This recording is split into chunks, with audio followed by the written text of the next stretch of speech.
नमस्कार दोस्तों, मैं संदीप सिंह एक बार फिर से आपका स्वागत करता हूं। पता होगा हम लोग मॉक टेस्ट का सोल्यूशन भी देख रहे हैं, वीडियो सोल्यूशन, उसके साथ साथ आपकी तैयारी भी हो रही है। जो लोग ऑफलाइन टेस्ट दे रहे हैं उनको तो इसका वीडियो का सोल्यूशन मिल ही रहा है, लेकिन उसके साथ साथ जो लोग प्रीमियर के टाइम पे भी जो लोग वीडियो अभी जैसे अभी अपलोड हो रही है, आपके सामने वीडियो रिकॉर्ड हो रही है या वीडियो आपके पास अभी आप प्रीमियर इसका देख रहे होंगे, तो वो लोग भी एक काम कर सकते हैं कि पेन पेपर लेके बैठ जाए। जैसे जैसे क्वेश्चन डिस्प्ले होता रहेगा आप क्या करेंगे, आप उसके साथ साथ अपने आंसर्स को कोड करते जाइए और साथ साथ अगर लाइव चैट में अगर आप अपने आंसर्स को देते हैं तो होपफुली आपको कॉन्फिडेंस भी बिल्डअप होगा इससे। और नो डाउट आपके पेपर को क्लियर करने के लिए ये दो चीज़ें होनी आपके पास बहुत ज़रूरी है। एक्यूरेसी तो आपके पास है ही, लेकिन उसके साथ साथ आपके पास एक स्पीड नाम की चीज़ भी होनी चाहिए। इन दोनों के कॉम्बिनेशन को ही हम क्या बोलते हैं, सक्सेसफुल कैंडिडेट बोलते हैं। ठीक है, तो चलिए कंप्यूटर जी बिना टाइम लॉस के शुरू करते हैं आज का पहला क्वेश्चन। चलिए कंप्यूटर जी पहला क्वेश्चन लगा दीजिए। देखिए पहला क्वेश्चन आ गया आपके सामने, उसी पिछले पैटर्न की तरह से इस बार भी आपका क्वेश्चन पहला आया किसका, अल्फाबेट एनालॉजी का। और यहाँ पे देखिए क्या लिखा हुआ है, पर्सन है, पर्सन के साथ साथ बायोग्राफी है। ठीक है, पर्सन से बायोग्राफी जैसे कनेक्टेड होगा वैसे ही आपको पूरा का पूरा पेयर फाइंड आउट करना है। तो चलिए पहले जा देखते हैं कि पर्सन से बायोग्राफी का रिलेशन है क्या। देखिए व्यक्ति की क्या होती है, व्यक्ति की जो उसके पास्ट में जो सारी चीज़ें होती हैं, जो उसके पास्ट में बहुत सारी चीज़ें उसके जीवन में जो उतार चढ़ाव होते हैं उसको हम किस में देखते हैं, जीवनी में देखते हैं। ठीक है, उसी तरीके से अगर आप देखें तो आपके चारों ऑप्शन जो वर्ड है, इंसाइक्लोपीडिया लिखा हुआ है, देन नेशन है, हिस्ट्री है, प्लेस है, इकोनॉमी और कंट्री कॉन्स्टिट्यूशन। तो राष्ट्र में जो उसके पीछे गतिविधियां होती हैं उनको हम किस में देखते हैं, उसके इतिहास में देखते हैं। किसी राष्ट्र का इतिहास क्या शो करता है कि उसके पास्ट में क्या क्या गतिविधियां हुई थी। तो ऑब्वियस सी बात है कि क्वेश्चन नंबर 1 का जो आपका आंसर है वो क्या हो जाएगा, बी हो जाएगा। ठीक है कंप्यूटर जी अगला क्वेश्चन होपफुली सबका ही रहा होगा आंसर। लीजिए भाई फिर से अल्फाबेट एंड लॉजिक क्वेश्चन, पिछला वर्ड का था, इस बार अल्फाबेट एंड लॉजिक का है। लिखा हुआ है MTBO,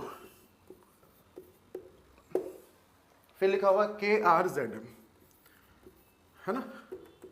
फिर उसके बाद तीसरा भी वर्ड लिखा हुआ है RJMD और अगला आपको बताना है। कोई इशू नहीं है, सिंपल सा फंडा का, 4 लेटर यहाँ भी है, 4 लेटर यहाँ भी है, तो पहले से पहले का डिफरेंस देखते हैं तो पता चला -2 का डिफरेंस है ना। जैसे आप इसकी रैंकिंग लिखेंगे तो रैंकिंग से फंडा आपको क्लियर हो जाएगा। तो हर एक लेटर से 2-2 लेटर पीछे हम चलते चले जा रहे हैं।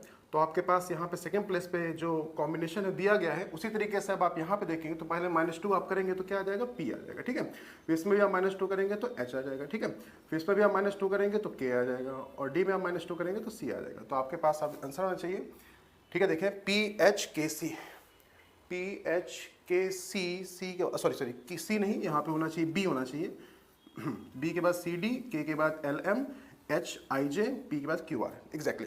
तो PHKB करके एक ऑप्शन होना आपके पास। देखिए कौन सा ऑप्शन है, तो आप देख रहे हैं सर सेकंड का जो आंसर है वो ऑप्शन नंबर कौन सा है, A है। तो इसका आंसर A में आपको मिल गया। ठीक है कंप्यूटर जी अगला क्वेश्चन, क्वेश्चन नंबर 3 देखिए आपके पास नंबर का कॉम्बिनेशन एक आ गया, उसको रफ कर दिया जाए।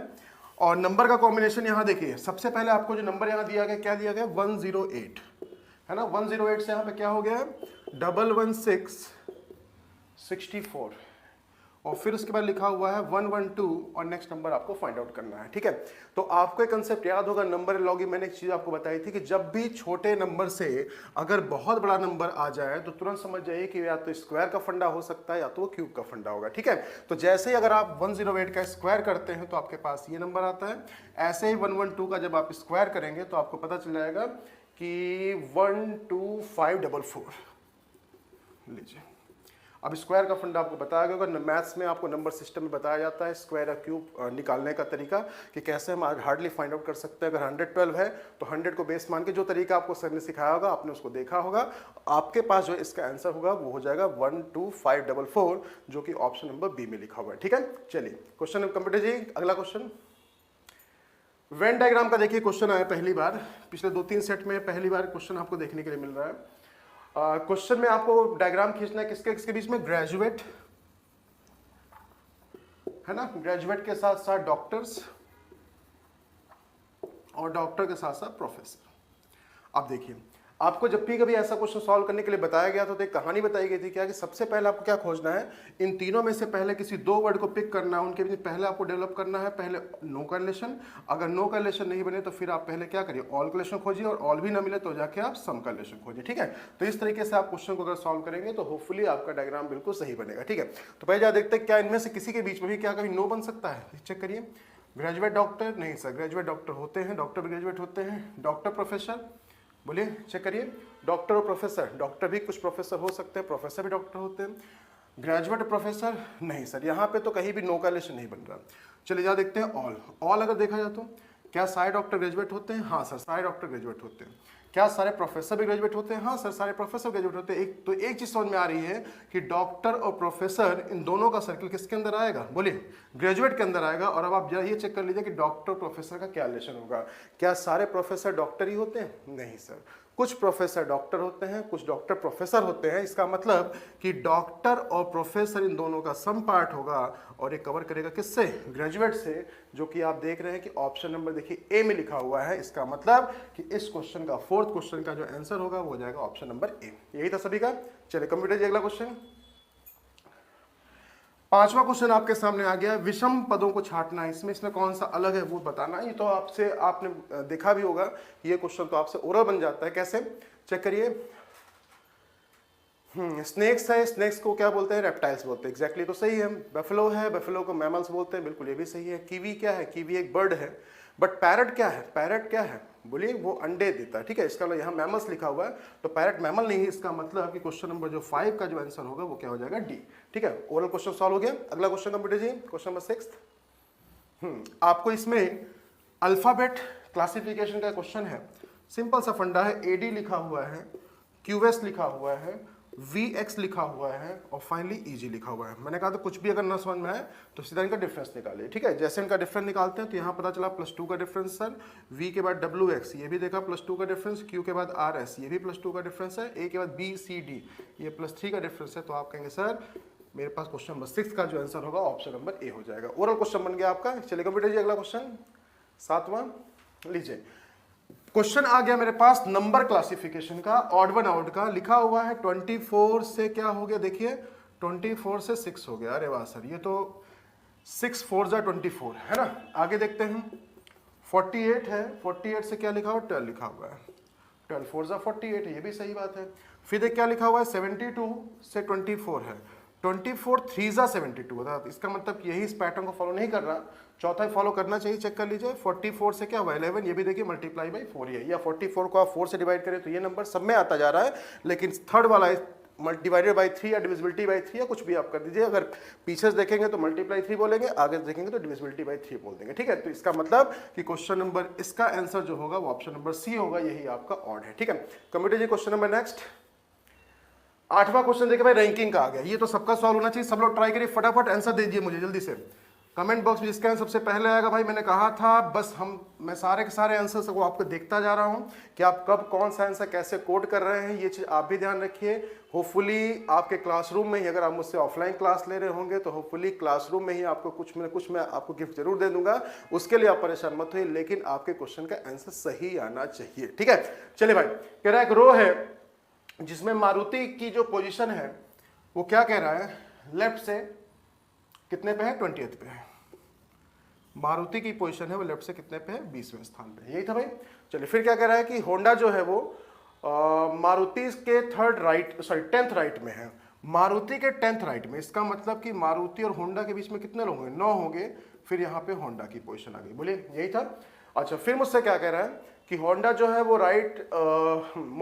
मारुति के राइट में 10th प्लेस पे है and at the exact centre of the row. और कह रहा है कि होंडा जो है वो पर्टिकुलरली एकदम बीचों बीच है। एकदम बीचों बीच का मतलब क्या हुआ? एक बात बताइए, 20% यहाँ पे है, 9% यहाँ पे है। इसका मतलब यहाँ से लेके यहाँ तक टोटल मिला के कितने लोग हो गए?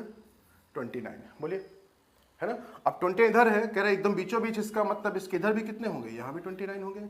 29 और 28 ये कितने होंगे टोटल? बताइए, बोलिए। ये हो गया आपके 58 और 1% ये बीच में, टोटल हो गया कितने? 59। और 59 किस ऑप्शन दिया गया है? बोलिए, इसका मतलब कि 8वें का जो आंसर होगा वो ऑप्शन नंबर बी में देखिए छुपा हुआ है। और यही आपके इस क्वेश्चन का आंसर था। सिंपल सा फंडा था, हमको करना कुछ नहीं था। बस ये था कि होंडा की जो पोजीशन थी वो बताएगी मारुति के 10th राइट में है। अगर 10th राइट में है इसका मतलब कि मारुति और होंडा के बीच में 9%, क्योंकि 10वीं पोजीशन पे तो खुद ही जाके बैठ गया, है ना। इसका मतलब कि 29% अगर यहां तक हुए और एक बीचों बीच है तो 29 इधर, 29 इधर, 58 और एक होंडा बीच में, टोटल मिला के 59। यही था सभी का आंसर। चलिए कंप्यूटर जी अगला क्वेश्चन 9वें क्वेश्चन पे आते हैं। देखिए, रैंकिंग का ही क्वेश्चन है, कंपैरिजन का। ये तो कभी भाई गलत हो ही नहीं सकता है ना। चलिए जरा ट्राई करिए क्या कह रहा है। कुणाल जो है वो एल्डर किससे, रोहित से। मैंने कहा था इसके दो तरीके हैं, आप चाहे इसको वर्टिकली भी सॉल्व कर सकते हैं, हॉरिजॉन्टली भी सॉल्व कर सकते हैं। बोला कि कुणाल जो है वो एल्डर किससे, रोहित से। लीजिए हमने कुणाल को एल्डर कर दिया किससे, बोलिए रोहित से, है ना, यही था। फिर कह रहा है विवेक जो है सुषमा से यंगर है, ये बिल्कुल नए नए वेरिएबल आ गए। विवेक जो है वो यंगर किससे, सुषमा से, बोलिए यही था। फिर उससे कह रहा है कुणाल जो है विवेक से एल्डर है। कुणाल जो है किससे एल्डर है भाई, कुणाल एल्डर है किससे, विवेक से। और अगर विवेक से बड़ा है तो विवेक किससे कहाँ होगा, छोटा होगा। लीजिए विवेक, कुणाल जो विवेक से बड़ा है। अब बताइए कुणाल अगर विवेक से बड़ा है तो हो सकता है कि रोहित की इधर भी हो या फिर उधर भी हो, ठीक है। और रही बात इसकी सुषमा की, तो सुषमा की जो पोजीशन है, और तो इसमें कुछ नहीं दिया था, ठीक है। कह रहा कुणाल जो है विवेक से एल्डर है, विवेक की रोहित के साथ पोजीशन तो दी नहीं गई ना, तो ये बस ये कह रहा है कि कुणाल जो विवेक से बड़ा है, लेकिन ये भी नहीं पता कि सुषमा की जो पोजीशन है वो या तो इधर होगी या तो इधर, कहीं भी हो सकती है। इसका मतलब इस क्वेश्चन में अभी मुझे ना तो शॉर्टेस्ट के बारे में कंफर्मेशन, ना तो मुझे एल्डेस्ट के बारे में कंफर्मेशन। क्वेश्चन आपसे क्या कह रहा है, क्वेश्चन कह रहा है बताइए आयु में सबसे छोटा कौन है, ठीक है। अच्छा ये ना सुषमा के बारे में ना तो आपको इधर से पता ना तो उधर से, तो इसका मतलब कि यहाँ पे कोई भी इंफॉर्मेशन आपका कलेक्टिवली नहीं दी गई है। इसका मतलब कि इस क्वेश्चन का जो आंसर होगा वो ऑप्शन नंबर डी होना चाहिए, ज्ञात नहीं किया जा सकता। क्यों, क्योंकि अभी तक मुझे किसी की पोजीशन यहाँ पे कंफर्म नहीं हो रही, ठीक है। तो कंप्यूटर जी क्वेश्चन नंबर 9 का आंसर था डी, सबने लॉक कर दिया है। आइए जा देखते हैं क्वेश्चन नंबर 10 आपसे क्या कह रहा है। क्वेश्चन नंबर 10 पे आते हैं। अच्छा एक क्वेश्चन आपको दिया गया अल्फाबेट का, और इसमें आपसे ये कह रहा है कि आपको ये बताना है कि इसमें से कौन सा अच्छा इसका ऑर्डर क्या होगा। चलिए भाई, वर्ड आपके सामने दिया गया एग्जामिनेशन, है ना। सबसे बेसिक फंडा जो आपको हर बार मैंने बताया हुआ है, हर एग्जाम में देखिए इसके क्वेश्चन आ रहे हैं, हर टेस्ट पेपर में मिल रहे हैं, तो ये तो गलत नहीं होना चाहिए आपका। Explicit, exactly explicit. Third one expenditure. ये मत सोचिए कि ये सिर्फ और सिर्फ एसएससी में आने वाला है, ठीक है। ये पेपर का पैटर्न आपके लगभग सारे जनरल कंपटीशन को फॉलो करेगा, तो इसलिए सब लोग इसको ट्राई करिए। एक्सपीरियंस, ठीक है। अच्छा ये था, हमसे कह रहे बताइए इसका ऑर्डर क्या होगा। तो आप देख रहे हैं सारे सारे ई से शुरू हो रहे हैं, सारे एक्स से शुरू हो रहे हैं, तो आपको पता चल गया कि यार ए से है, बाकी सारे पी से है, तो ये कंफर्म हो गया सबसे पहले आपको कि ये होगा कितने पे, फर्स्ट पे। बोलिए अब उसका देखिए तीनों में पी दिया गया है, यहाँ पे एल है, यहाँ पे ई है, पहले ई वाले आएंगे उसके बाद ही एल आएगा, तो सेकंड थर्ड तो आपका इसमें से होगा, उसके बाद ही ये कितने पे आ जाएगा, फोर्थ पे। सिर्फ हमने एल से ही डिटरमाइन कर लिया। अब सेकंड थर्ड पता करना, दोनों में ई दिया गया, यहाँ पे एन है, यहाँ पे आर, पहले कौन आएगा, पहले एन आएगा, दैट मीन्स ये हो गया सेकंड पे और ये हो गया थर्ड पे, ठीक है। अब कोई मुझसे पूछे ऑर्डर क्या होगा तो मैं क्या बोलूँगा, मैं कहूँगा सर ए है, ए के बाद सी है, सी के बाद डी है, डी के बाद बी है, ठीक है। ए सी डी बी आपको देखना है कि ए सी डी बी या फिर अच्छा सॉरी 1 2 3 4 लिखा हुआ है, तो 1 3 4 2 1 3 4 2, देखिए ऑप्शन में किसमें दिया हुआ है, डी में दिया हुआ है, इसका मतलब किसका आंसर हो जाएगा ऑप्शन नंबर डी। यही था सभी का। चलिए computer ji question number next 11th question हमारे सामने आ चुका है, जल्दी जल्दी से इसको सॉल्व कीजिए भाई। अल्फा वर्टिकल का क्वेश्चन, बस आपको करना कुछ नहीं है, बस वही पैटर्न जो आपको अभी तक सिखाया गया था। क्या लिखा गया है भाई, जरा देखते हैं। सिंगल ब्लैंक है, फिर उसका बी डबल सी है, फिर उसका सिंगल डैश है, फिर उसके बाद डबल ए है, डबल ए के बाद बी सी है ना, बी सी के बाद फिर एक सिंगल गैप है, फिर उसका बी डबल ए बी है, बोलिए, और फिर उसका एक सिंगल ब्लैंक है। तरीका वही जो पिछले बताया था। क्या आप फैक्टर भी कर सकते हैं, फैक्टर के साथ साथ आप ये भी कर सकते हैं पर्टिकुलरली कि इसको आप पेयरिंग कर करके भी कर सकते हैं, जैसा आपको ठीक लगे। जैसे अगर ऑब्जर्वेशन अगर की जाए तो ऑब्जर्वेशन मुझे क्या समझ में आ रहा है, देखिए यहाँ पे क्या दिख रहा है मुझे, बी डबल सी दिख रहा है ना, तो लीजिए भाई यहाँ मैंने बी डबल सी लिख दिया। बी डबल सी की देखिए, बी के पहले क्या दिख रहा है आपको, डबल ए भी दिख रहा है, बोलिए double A B double C. आइए देखते हैं क्या इससे बन रहा है, double A B double C, लेकिन यहाँ देखिए आगे डबल ए नहीं दिख रहा, इसका मतलब ये पैटर्न नहीं होगा, ठीक है। अगर मैं इसको ये देखूँ, देखिए यहाँ क्या लिखा हुआ है, बी डबल ए लिखा हुआ है ना, और फिर इसका देखें तो बी के बाद क्या लिखा हुआ है, डबल सी लिखा हुआ है, तो B double A B double C, क्या इससे पैटर्न बनता है, या देखें B double A B double C, B double A B double C, B double A B double C. मैंने कहा था ना कि सीरीज कहीं से भी शुरू हो सकती है और कहीं से भी खत्म हो सकती है। आपको करना क्या था, आपको पहले ये देखना था कि बी डबल ए यहाँ लिखा हुआ था, बी डबल ए के बाद बी लिखा हुआ, हमने यहाँ बी लिख दिया, और जैसे यहाँ देखा बी लिखा, बी के बाद एक सी है और एक सी के यहाँ पे दूसरा सी है, तो आपके पास जो पैटर्न बना हुआ क्या बना, B double A B double C. Observation का जो तरीका है अल्फा वर्टिकल के लिए सबसे बेस्ट माना जाता है। क्यों? क्योंकि जब तक आप सीरीज को शुरू से लेकर लास्ट तक नहीं देखेंगे तब तक आपको इसका पैटर्न क्लियर नहीं होगा। ठीक है, तो मेरे पास ऑप्शन क्या निकल के आ रहा है, A B double C. Check करिए कोई ऑप्शन है ए बी डबल सी का। ऑप्शन में देखिए सी में लिखा हुआ है, इसका मतलब किस क्वेश्चन का आंसर होगा ऑप्शन नंबर सी। ये था सभी का। चलिए कंप्यूटर जी अगला क्वेश्चन, आधा पेपर सॉल्व होने वाला है। लीजिए भाई, सीरीज दी गई है और ये तो मुझे लगता है ये तो ओरल सॉल्व हो जाएगी। कैसे? हेक्सेन, हेक्सेन का मतलब क्या होता है बताइए? हेक्सेन का जिसके 6 साइड्स हो, बोलिए। हेक्सेन का मतलब जिसके 6 साइड हो। फिर क्या लिखा? हेप्टेन, हेप्टेन मतलब जिसके 7 साइड्स हो, है ना। ऑक्टेन, ऑक्टेन मतलब 8 हो। इसका अगला क्या होगा? इसके पहले वाला 5, 5 को क्या बोलते हैं? पेंटेन। केमिकल वर्ड्स है, ठीक है, केमिस्ट्री के ये वर्ड्स है। तो हेप्टेन, पेप्टेन, ठीक है। तो इस हेप्टेन है, फिर उसका ऑक्टेन है, फिर नॉनेन है, ऐसे करके वहां बनता है। तो पेंटेन जो होगा जिसमें 5 पर्टिकुलर साइड्स होती है उसको हम पेंटेन बोलते हैं। पेंटेन किसी ऑप्शन में है? पहले ही ऑप्शन देखिए लिखा गया है, ऑप्शन नंबर ए आ जाएगा। ठीक है कंप्यूटर जी अगला क्वेश्चन। लीजिए भाई, सीरीज का क्वेश्चन है आपके सामने। तो पहले क्या लिखा गया? E F G H I, 5 letters है, ठीक है। E F G H I. फिर उसका देखिए क्या लिखा गया? L M N O, L M N O. देखिए यहाँ पे 5 लेटर, यहाँ पे कितने? 4 हैं, तो अगले में 3 होंगे, फिर यहाँ 2 होगा। बोलिए यहाँ तक है। फिर उसके बाद आपको सिंगल वाला पता करना, बस आपको गैप देखना है, गैप कितने कितने का है। ठीक है, तो देखिए आई के बाद जे के 2 का गैप हो गया, बोलिए जे 2 का है। फिर उसका ओ के बाद पी क्यू का देखिए गैप किया, फिर कहानी किससे शुरू कर दी? आर से शुरू कर दी, बोलिए। फिर इसका क्या लिखा? R S T, R S T के बाद क्या हो जाएगा? यू वी का गैप करेंगे तो क्या हो जाएगा? डब्ल्यू एक्स लिखा हुआ है, डब्ल्यू एक्स का किसका गैप करेंगे? वाई और जेड का गैप करेंगे, तो फिर से दोबारा क्या आ जाएगा? बोलिए ए आ जाएगा। और देखिए ऑप्शन नंबर ए में ही लिखा गया है ए, तो इसका मतलब कि क्वेश्चन नंबर 13 का जो आंसर होगा वो ऑप्शन नंबर ए आ जाएगा। ये था सभी का। चलिए कुछ कंप्यूटर अगला क्वेश्चन, 14वां क्वेश्चन। देखिए इसमें आपको ये बताना है, पहली बार रॉन्ग सीरीज आया हुआ, ठीक है, रॉन्ग सीरीज। और ये तो क्वेश्चन मजेदार है। जानते हैं क्यों मजेदार है? मजेदार इसलिए भैया क्योंकि इसको मैंने क्लास में कम से कम नहीं तो 10 बार तो आपको पढ़ाया ही होगा। क्या बात कर रहे हैं सर, 10 बार तो हमने कभी क्लास ही नहीं ली आपकी, है ना। तो 10 बार अगर क्लास नहीं लिया, कम से कम कंसेप्ट 10 बार जरूर आ चुका है, क्योंकि क्वेश्चन एनालॉजी में भी आता है, क्लासिफिकेशन में भी है, सीरीज में तो है ही है। ठीक है, साथ साथ इसके क्वेश्चन आपको इंसर्टिंग मिसिंग कैरेक्टर में भी आपको मिल सकते हैं। ठीक है, तो देखिए है क्या इसमें? है कुछ नहीं, आपके कंसेप्ट बताया गया था कि जब भी कभी सीरीज में कई बार ऐसे क्वेश्चंस भी आपको मिल रहे हैं कि जिसमें कुछ ऐसे नंबर्स भी होते हैं जो स्क्वायर क्यूब के आसपास के होते हैं। वो डायरेक्टली स्क्वायर क्यूब नहीं होते, वो स्क्वायर क्यूब के आसपास होते हैं। कैसे? अब यहां से देखिए, यहां से तो आप ग्रिप नहीं कर पाएंगे, लेकिन 68 से आप ग्रिप कर सकते हैं। कैसे? 4 का क्यूब, बोलिए 64 प्लस 4, आया मजा? 30, 3 का क्यूब प्लस 3, बोलिए 10, 2 का क्यूब प्लस 2, है ना। 2, 1 का क्यूब प्लस 1। जिस नंबर का क्यूब कर रहे हैं उसी नंबर के साथ इसको ऐड भी करते जा रहे हैं, बोलिए। तो इस तरह से अगली बार क्या होगा बताइए? 5 का क्यूब प्लस 5, तो यहाँ क्या आना चाहिए? बोलिए यहाँ आना चाहिए सर 5 का क्यूब 125 प्लस 5 करेंगे 130 आएगा। बट होल्ड ऑन, जरा आगे चेक करिए, 6 का क्यूब प्लस 6 है क्या? सर 6 का क्यूब होता है 216, उसमें आपने 6 ऐड कर दिया, तो यहाँ पे देखिए 222 दिया भी गया। इसका मतलब गलत क्या है? गलत सर 120 है। 120 किस ऑप्शन में लिखा हुआ है? बी में लिखा हुआ है। इसका मतलब क्वेश्चन नंबर 14 का जो आपका आंसर होगा वो हो जाएगा बी। ठीक है, यही सभी का। चलिए कंप्यूटर जी अगला क्वेश्चन जल्दी से। हाँ 15वां क्वेश्चन, ये तो ओरल बनेगा मुझसे। चलिए आपसे ये कह रहा है कि डिपार्टमेंट एक वर्ड दिया गया और आपसे कह रहा है कौन सा ऐसा वर्ड है जो इससे मिला के नहीं बन सकता। देखिए पार्ट चेक करिए, पार्ट बनेगा, बिल्कुल बनेगा सर।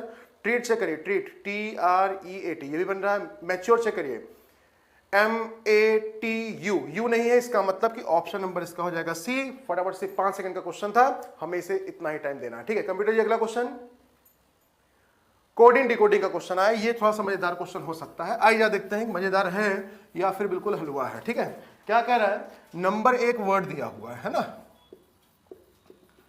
नंबर का कोड क्या लिखा हुआ है?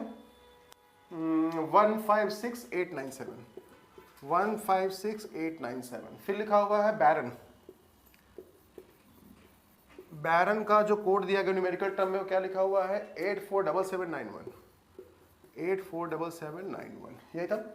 और फाइनली आपसे क्या करें? रबर, है ना, रबर का कोड बताना है, यही था।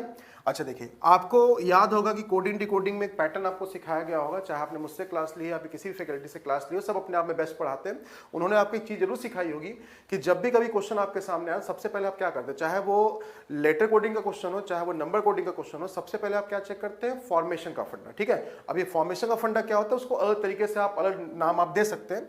फॉर्मेशन फंडा ये कहता है कि अगर रबर वर्ड के सारे लेटर्स ऊपर दिए गए वर्ड्स में पहले ही अपीयर हो, सारे के सारे, इनके लेटर्स को आपको इन दोनों में खोजना है। ठीक है, अगर सारे लेटर्स इसमें दिए गए हैं तो आसानी से जिसके लिए जिस प्लेस पे जो लिखा गया है उसी को एज इट इज उठा के हम उसका कोड मान लेते हैं और उसी बिहाफ पे पेन से को कोड कर देते हैं। ठीक है, या देखते हैं रबर क्या दिया हुआ, क्या देखिए, चेक करिए सर, RUBBER, सारे के सारे इससे मिलकर बने। ठीक है, तो सिंपल सा फंडा। अब आप देखिए यहाँ भी देखिए, आर के लिए यहाँ पे क्या है 7, और यहाँ आर भी रिपीट कर रहा है, इसके लिए भी यहाँ पे क्या है 7 है। बोलिए, तो इसका लिए यहाँ भी कोई लेटर रिपीट कर रहा है तो उसके लिए बिल्कुल डिक्टो वही डिजिट यूज की गई जो कि ऊपर है। अगर वहां मिस मैच होता तो वहां कहानी कुछ और होती है, उसको हम बोलते हैं जंबल्ड कोडिंग। बट फिलहाल के लिए ये क्वेश्चन आपका जंबल्ड कोडिंग का नहीं है, तो हम इसको नंबर कोडिंग सॉल्व करें। चलिए, आर के लिए क्या बोला गया था 7, हम सीधा यहाँ पे 7 लिख देंगे। बताइए, यू के लिए क्या है 5 लिख दिया। डबल बी के लिए क्या है 8 है। अब देखिए, आर बी के लिए यहाँ भी 8 है, तो यहाँ भी आपने 8 लिख दिया।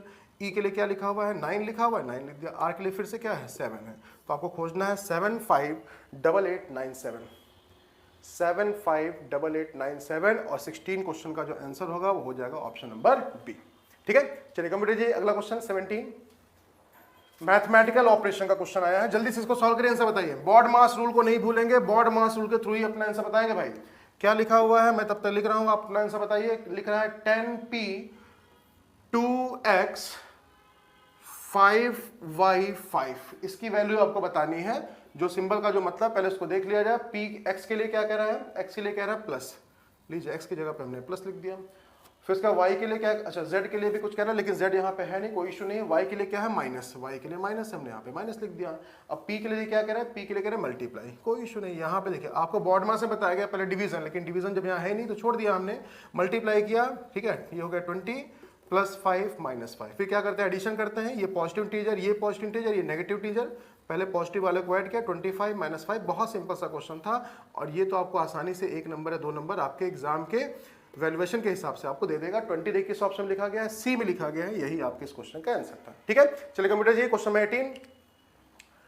हाँ, इंसर्टिंग द मिसिंग कैरेक्टर इसको हम बोल सकते हैं, या इसको कुछ लोग मैट्रिक्स भी बोलते हैं। और नंबर मैट्रिक्स का क्वेश्चन आपके सामने आया है। क्या लिखा हुआ है भाई, 6 लिखा है, 7 लिखा है, फिर क्या लिखा हुआ है 85, फिर उसके बाद 8 लिखा हुआ है, 9 लिखा है, फिर क्या लिखा हुआ है 145, 12 लिखा है, 14 लिखा है, यहां आपको पता करना है। ठीक है, चलिए, अब यहां पे आपको एक चीज ये बताई गई होगी कि जब भी कभी मैट्रिक्स के क्वेश्चन आप सॉल्व कर रहे होते हैं तो सबसे पहले आपको क्या करना होता है, हमेशा हमें आपको एक कंडीशन फॉलो करनी है, आपको एक सीक्वेंस या एक पैटर्न फॉलो करना पड़ेगा। पैटर्न आपका लेफ्ट से राइट का भी हो सकता है, पैटर्न आपका टॉप टू बॉटम का भी हो सकता है। तो आप कैसे मूव करना शुरू करेंगे, इस चीज के बारे में पता होना बहुत जरूरी है। ठीक है, तो देखिए, हमेशा ध्यान रखेंगे कि जब भी कभी क्वेश्चन आप सॉल्व कर रहे होते हैं, हमेशा छोटे नंबर से बड़े नंबर की तरफ आपको मूव करना होता है। कैसे, छोटे नंबर से बड़ा नंबर। आपको पहले ये देखना बड़ा नंबर कैसे आपको मिल रहा है, बताइए। टॉप टू बॉटम चलने बड़ा नंबर मिल रहा है, हाँ सर, 2 छोटे नंबर 1 बड़ा नंबर, 2 छोटे नंबर 1 बड़ा नंबर, 2 छोटे नंबर 1 बहुत बड़ा नंबर। और छोटे से बड़ा नंबर आता कैसे है सर, एडिशन करके, मल्टीप्लाई करके, स्क्वायर करके, क्यूब करके, पावर करके, बहुत सारे तरीके। ठीक है, तो चलिए जरा देखते हैं 1 बाय 1। ऐड करेंगे तब भी नहीं पहुंचेगा, मल्टीप्लाई करेंगे तब भी नहीं पहुंचेगा। जरा स्क्वायर करके देखते हैं। 6 का स्क्वायर बोलिए 36, 7 का स्क्वायर 49, 9 6 15, 4 3 7 और 1 8, मिल गया फंडा। लेकिन ये तब काम करेगा जब इस पे भी काम करेगा। चलिए भाई, 8 का स्क्वायर बोलिए 64, 9 का स्क्वायर 81, 4 और 1 5, 8 6 14, बिल्कुल आ रहा है भाई। चलिए आइए चेक करते हैं। 12 का स्क्वायर बोलिए 144, 14 का 196, 6 4 10, 9 4 13 और 1 14, 340। देखिए किसी ऑप्शन लिखा हुआ है 340, ऑप्शन नंबर सी में लिखा हुआ है। इसका मतलब 18 का जो आंसर होगा ऑप्शन नंबर सी हो जाएगा। ठीक है, इसको हमेशा ध्यान रखिए, कंसेप्ट हमेशा काम करेगा। हमेशा छोटे नंबर से बड़े नंबर की तरफ आपको मूव करना है। होपफुली यही आंसर सबका रहा होगा। चलिए कंप्यूटर जी, अगला क्वेश्चन लीजिए। डायरेक्शन का क्वेश्चन, आपके सिलेबस का सबसे इंपॉर्टेंट टॉपिक क्या है, सबसे आसान टॉपिक जो आपको फ्री का नंबर देके जाता है, अगर थोड़ा सा अगर आप ध्यान दें तो। अब आप कहें सर हर टॉपिक तो फ्री का नंबर देंगे यार, तो पैसे वाला टॉपिक कौन सा है? पैसे वाला टॉपिक कोई है ही नहीं, पैसा तो आप पहले दे चुके हैं जिसके बिहाफ पे अब आप सारे टॉपिक को फ्री में सॉल्व कर रहे हैं, है ना। तो चलिए भाई क्या करें, गुरप्रीत का जो फेस है वो पहले से ही गिवन है, किधर उसका फेस साउथ में, कोई बात, हमने उसका फेस साउथ बना दिया। अच्छा फिर क्या करें, गुरप्रीत का फेस साउथ में, शी टर्न्स राइट, वो कहीं मूव नहीं की है। अगर मूव नहीं की है तो आपको उसको आगे नहीं लेके जाना है, यहीं पे खड़े खड़े पहले उसका फेस राइट में टर्न करना है। एक बात बताइए, जब मेरा फेस साउथ में तो राइट किधर हो जाएगा बताइए, वेस्ट की तरफ। और जब उसने अपना फेस वेस्ट की तरफ कर लिया तो वहां से उसने क्या किया, वहां चलना शुरू किया। कितने मीटर मूव किया, 35 मीटर, लीजिए 35 मीटर, है ना। फिर उसका यहां से क्या किया उसने, फिर वहां से राइट टर्न किया, और राइट टर्न किया कितने मीटर, 40 मीटर। जब उसका फेस वेस्ट में है तो राइट टर्न आपका नॉर्थ तरफ हो जाएगा, कितने मीटर, 40 मीटर, है ना। और फिर यहाँ से क्या किया, यहाँ से फिर से लेफ्ट टर्न किया और 30 मीटर, लेफ्ट टर्न किया 30 मीटर, ठीक है। तो आपसे पूछ का डिस्टेंस तो आपसे पूछा नहीं, बस आपसे फेसिंग पूछा है, तो फेसिंग उसकी क्या है बताइए, वेस्ट। ये इसका सबसे बेसिक तरीका होता है, ठीक है। लेकिन अगर आपसे सिर्फ फेस पूछा जाए, सिर्फ फेस, तो उस कंडीशन में आप थोड़ा सा काम आसान कर सकते हैं अपना। कैसे, जैसे मान लीजिए आपको बोला गया कि उसका फेस साउथ में था, ठीक है, वहां से उसने राइट टर्न किया, आपको क्या करना है, राइट टर्न किया, आप उसको पहले राइट लिख दीजिए, ठीक है। राइट उसने क्या किया, राइट टर्न किया, और राइट में टर्न करके वो कितने मीटर आगे गई है, आप बस ये इनिशियल जो डायरेक्शन है, बस इनिशियल डायरेक्शन को आप याद रखिए, वेस्ट की तरफ वो चलना शुरू कर रही थी।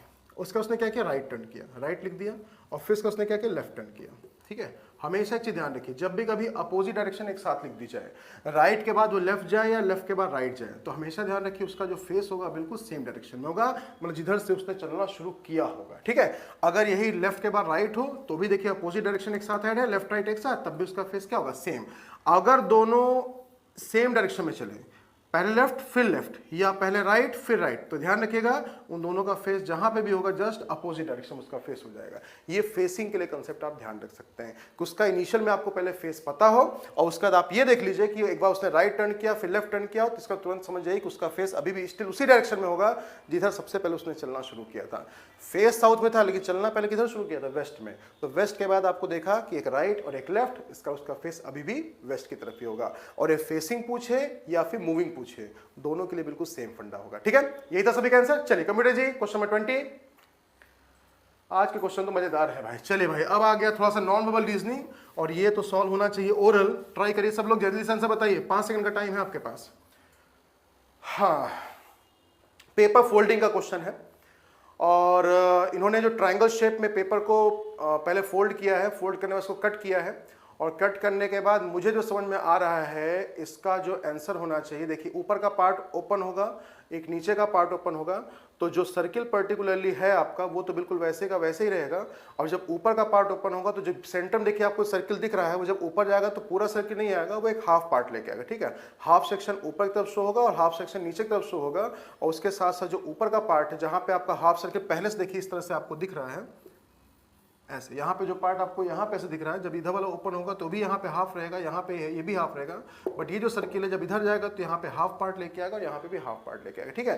तो इसका मतलब जो मुझे ऑप्शन दिख रहा है इसका, वो दिख रहा है क्वेश्चन नंबर 20 का, पर्टिकुलरली ऑप्शन नंबर ए। देखिए यही सभी में चेक करिए, बहुत मायने से डिफरेंस है, तो थोड़ा सा आप ध्यान देंगे तभी आपका आंसर सही बन सकता है। यही था सभी का, चलिए यही था तो क्वेश्चन नंबर। नेक्स्ट कमेटी जी, क्वेश्चन 21। 2 स्टेटमेंट गिवन है, कंक्लूजन है, इसका मतलब ये सिलॉग होना चाहिए। चलिए कंप्यूटर जी थोड़ा सा नेक्स्ट स्लाइड दिखाइए तो उससे क्वेश्चन थोड़ा समझ में आएगा।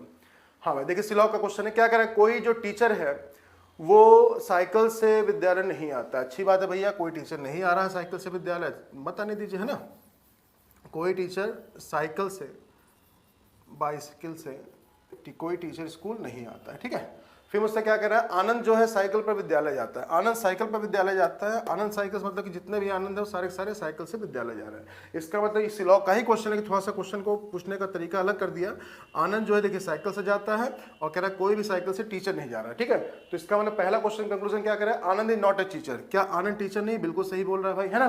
दूसरा क्या कह रहा है, दूसरा आनंद इज स्टूडेंट। क्या आनंद स्टूडेंट है, स्टूडेंट की बात तो यहाँ पे की नहीं गई, तो इसका मतलब पर्टिकुलरली यहाँ पे जो आपका आंसर होगा क्वेश्चन 21 का क्या हो जाएगा, फर्स्ट वाला, जिसमें लिखा होना चाहिए कि ओनली फर्स्ट फॉलोअर। देखिए ये लिखा हुआ है, conclusion 1 alone can be drawn. यही था सभी का, ठीक है। चलिए क्वेश्चन कंप्यूटर जी, नेक्स्ट क्वेश्चन 22 लीजिए। फिर से कंप्लीशन फिगर का क्वेश्चन आपके सामने आया, और इसको सॉल्व करना है तो मैं इसको देख के ही बता सकता हूं कि इसका जो आंसर होना चाहिए वो कौन सा होना चाहिए, चेक करिए। ऑप्शन नंबर डी, चेक करिए, है ना। ऑप्शन नंबर देखिए बी में, सॉरी ए में और डी में बहुत माइनर सा गैप है। ए वाले में क्या है, दोनों पार्ट टच नहीं, देखिए चारों पार्ट्स, है ना, और डी वाले देखिए चारों पार्ट टच है। और वहां जो क्वेश्चन फिगर बना हुआ है आप वहां भी देख रहे होंगे, वहां पे क्या है, सारे पार्ट्स आपस में टच कर रहे हैं। सी वाले में क्या दिक्कत है, एक पार्ट को थोड़ा सा ऊपर कर दिया गया जिसकी वजह से सी भी आपका गलत हो गया, ठीक है। जो डायगोनल वाला पार्ट है वो देखिए हल्का सा उसमें पूरी तरह से कोने में नहीं अटैच है, इसलिए इसका आंसर क्या हो जाएगा, डी। चलिए कंप्यूटर जी क्वेश्चन 23 पे आइए। अच्छा, एम्बेडेड फिगर्स का क्वेश्चन है और ये आपको खोजना है, तो क्लियरली मुझे विजिबल है कि ये आपको किस में दिख रहा है, बताइए, बी में है या डी में है, बोलिए। बी में है सर। डी वाले में देखिए थोड़ा सा उसमें कर्व की शेप का ऐसा बना दिया है, पूरा ट्रायंगल, मतलब पूरा कोने का पार्ट ऐसे नहीं शो किया हुआ है ना, देखिए, है ना, नुकीला पार्ट नहीं है, वो हल्का सा कर्व की शेप में है, इसलिए इसका आंसर कौन सा हो जाएगा, बी वाला हो जाएगा। कंप्यूटर जी नेक्स्ट क्वेश्चन। मिरर इमेज का क्वेश्चन, और ये ओरल ही बनना चाहिए आपका, चेक करिए जल्दी से कौन सा आंसर होगा इसका। मिरर इमेज है, ठीक है। जब भी कभी आपको बता दिया जाए, फिर से वही कहानी कि जब भी कभी ऐसे रखा हो तुरंत समझ जाइए कि इसमें हम मिरर इमेज की बात कर रहे हैं। लेफ्ट वाला पार्ट राइट में, राइट वाला पार्ट लेफ्ट में, उसके बिहाफ पे आपको आंसर बताना है। चेक करिए कौन सा आंसर होगा, जो राइट में होगा लेफ्ट में, लेफ्ट पर राइट पे। तो मुझे आज क्लियरली विजिबल है कि ऑप्शन नंबर देखिए जो इसका बी है, बी में ही देखिए यहाँ पे लिखा हुआ है, चेक करिए, बोलिए। लेफ्ट वाला पार्ट राइट में, राइट वाला पार्ट लेफ्ट में, जो ऊपर है वो ऊपर ही रहेगा, जो नीचे है वो नीचे रहेगा, यही कंसेप्ट तो बताया गया था, ठीक है। तो इसका मतलब सभी का आंसर बी है। चलिए कंप्यूटर जी आज का लास्ट क्वेश्चन। अच्छा, ये डायरेक्शंस मुझे समझ में आ रहा है कि ये तो शायद मैट्रिक्स का क्वेश्चन है, सब लोग वेट कर रहे हैं। नेक्स्ट स्लाइड लगा दी जल्दी से, आपको बताना है। अच्छा, एक बार फिर से मुझे आपको फिर से परेशान करना पड़ेगा कंप्यूटर जी, क्या बोला गया है, एक वर्ड है आपके सामने, यहां से क्लियरली विजिबल नहीं है, फायर। फायर जो वर्ड है, फायर वर्ड का कोड बताना है। और यहाँ पे आपको देखिए ऊपर एक एग्जांपल भी दिया गया, एफ के लिए क्या बोला गया, 14, है ना। तो एफ के लिए जो कोड दिया गया 14, एक बार हम उसको चेक कर लेते हैं हमारी मैट्रिक्स पे कि वो किस तरह से मूव करने पे आ रहा है। कंप्यूटर जी स्लाइड लगा दीजिए, हाँ ये वाली, ठीक है। अब देखिए 14 है, तो मैंने आपको तरीका बताया था कि इसमें ऐसा भी हो सकता है कि 1 आपको चलना पड़े लेफ्ट से राइट, तो 4 आपको चलना पड़ेगा टॉप टू बॉटम, और अगर 1 आपको चलना पड़ेगा टॉप टू बॉटम, तो 4 चलना पड़ेगा लेफ्ट राइट। तो मैंने इसका पैटर्न क्लियर कर लेते हैं। तो देखिए अगर आप मैट्रिक्स से मूव करें तो आप देखिए 1 अगर आप लेफ्ट टू राइट चलें और 4 अगर आप टॉप टू बॉटम चले तो आपको एफ मिल रहा है। लेकिन 1 अगर आप टॉप टू बॉटम चलें और 4 अगर आप लेफ्ट टू राइट चले तो वहां पे देखिए आई आ रहा है, लेकिन ये एफ के लिए कोड था। इसका मतलब कि जो दहाई वाला अंक होगा वो चलना है लेफ्ट से राइट, और जो इकाई वाला अंक है वो चलना पड़ेगा टॉप टू बॉटम। इंग्लिश में टेंस वाली जो फिगर है वो चलना पड़ेगा लेफ्ट टू राइट के सीक्वेंस में, और जो वंस प्लेस पे है वो चलना पड़ेगा टॉप टू बॉटम। और इनके बस मीटिंग पॉइंट पे देखते जाना है कि क्या वही लेटर्स हैं जो ऑप्शन में रिप्रेजेंट किए जा रहे हैं, ठीक है। तो चलिए फर्स्ट ऑप्शन में क्या लिखा है, 21 पे आना चाहिए, आपको फायर का बताना है, 21 पे एफ आना चाहिए। चेक करिए, 2 आपको लेफ्ट से राइट चलना है, 1 आपको टॉप टू बॉटम, एफ सही है। फर्स्ट ऑप्शन में एफ का कोड बिल्कुल सही है। फिर आइए फर्स्ट ऑप्शन में ही आई के लिए देखिए, आई के लिए क्या लिखा है, 22, 2 आपको चलना है लेफ्ट टू राइट और 2 आपको चलना है टॉप टू बॉटम, तो आई भी आ रहा है, ठीक है। 88 नेक्स्ट मैट्रिक्स में आइए, 8 आपको चलना है लेफ्ट राइट और 8 आपको ऊपर से नीचे चलना है, तो आर, इसका 3 तो सही हो गया, चौथा अगर आ जाएगा तो कहानी बन जाएगी। 33 3 आपको लेफ्ट से राइट और 3 आपको टॉप टू बॉटम, एफ आ रहा है। अगर एक भी गलत हो गया इसका मतलब फर्स्ट ऑप्शन तो हो ही नहीं सकता। सेकंड फिर से चेक करिए, 14 पे अभी आपने देखिए चेक किया था, वो तो गिवन है, क्वेश्चन में ही एग्जांपल में ही गिवन था। 10 पे चेक करिए, आई, 1 आपको चलना है लेफ्ट से राइट, 0 चलना ऊपर नीचे, आई आ भी रहा है। 69 दिया गया है आर के लिए, 69 चेक करिए, 6 आपको लेफ्ट से राइट, 9 इसका आर का कोड भी देखिए यहाँ पे सही है। फिर ई के लिए चेक करिए, 14, 1 आपको चलना है लेफ्ट से राइट, 4 चलना है टॉप बॉटम, एफ आ रहा है, इसका मतलब कि सेकंड ऑप्शन भी रॉन्ग हो गया भाई, ठीक है। तीसरा अगर सही हुआ तो ठीक है, नहीं चौथा तो हो ही जाएगा, ठीक है। चौथा हो नहीं जाएगा, चौथा आंसर हो जाएगा, ठीक है। हाँ, तो क्या करें भाई, 33 चेक करिए, 33 पे 3 आपको चलना है लेफ्ट से राइट और 3 आपको टॉप बॉटम, एफ सही आ रहा है। 34 चेक करिए, आई के लिए, 3 इधर से 4 ऊपर से, आई वो भी सही आ रहा है। 76 आर के लिए, 76 7 और 6 आर भी सही आ रहा है। 22 चेक करिए, अगर ई आ गया तो काम बन जाएगा, 2 इधर से 2 ऊपर से, आई, और इसका मतलब तीसरा भी गलत हो गया, तो इसका मतलब कि चौथा ऑप्शन इसका सही होगा। क्रॉस चेक करना हो आप क्रॉस चेक कर लीजिए, अदरवाइज अगर 3 आपके गलत हो चुके हैं तो इतना डैम श्योर रहिए कि चौथा तो आंसर मेरा सही होगा। इसका मतलब कॉन्फिडेंट होना बहुत जरूरी है ऐसे क्वेश्चंस के लिए, ठीक है, क्योंकि आपको ये चीज जरूर पता होना चाहिए कि अगर 3 गलत हो गए तो आपको ऐसा नहीं कि फिर से आपको चेक करना पड़े बार बार, ठीक है। तो इसका मतलब कि क्वेश्चन 25 का जो आंसर होगा ऑप्शन नंबर डी में होगा। आप क्रॉस चेक करके फिर भी अगर कोई अगर डाउट लगता है तो आप कमेंट बॉक्स में इसको पोस्ट कर सकते हैं, ठीक है। तो ये थे भाई आज के 25 क्वेश्चन। होपफुली आज भी आपके 25 के 25 सही रहे होंगे। जिनके 1-2 क्वेश्चन गलत हुए होंगे उन लोगों को फंडा फिर से क्लियर हो चुका है। अगर नहीं समझ में आया तो अगले मॉक टेस्ट में फिर मिलेंगे, फिर देखेंगे अगर उसी पैटर्न क्वेश्चन फिर से अगर आता है तो क्या इस बार भी गलत हुआ या नहीं गलत हुआ। ठीक है, तो इस उम्मीद के साथ कि अगले मॉक टेस्ट में आप सब लोग 25 आउट ऑफ 25 आप सारे के सारे आंसर्स को कोट करेंगे। कमेंट करना बहुत जरूरी है, ये चीज आपको मैं बताया है। अगर आप वैसे कमेंट नहीं कर सकते, लाइव चैट जब चल रही हो तो आपने आंसर को जरूर बताया। कुछ भी नहीं होगा इससे, कम से कम इससे आपको कॉन्फिडेंस जरूर बिल्डअप होगा, और ये चीज बहुत इंपॉर्टेंट है आपके एग्जाम के सिलेक्शंस के लिए। ठीक है, ये चीज समझ में आ गया। तो चलिए भाई, मिलते हैं हम लोग नेक्स्ट क्लास में, मॉक टेस्ट नंबर 17 का सोल्यूशन देखेंगे। तब तक के लिए शुभ रात्रि, शब्बा खैर, आदाब, सत श्री अकाल, जो भी आप बोल सकते हैं। तब तक खुश रहिए, ऐसे मुस्कुराते रहिए और पढ़ते रहिए, देखते रहिए, और कैसे कैसे क्वेश्चंस आपके सामने आ रहे हैं। होपफुली अगला जो पैटर्न हो सकता है इससे भी ज्यादा और एडवांस हो सकता है इससे बिलो हो। ठीक है, okay, thank class, next class.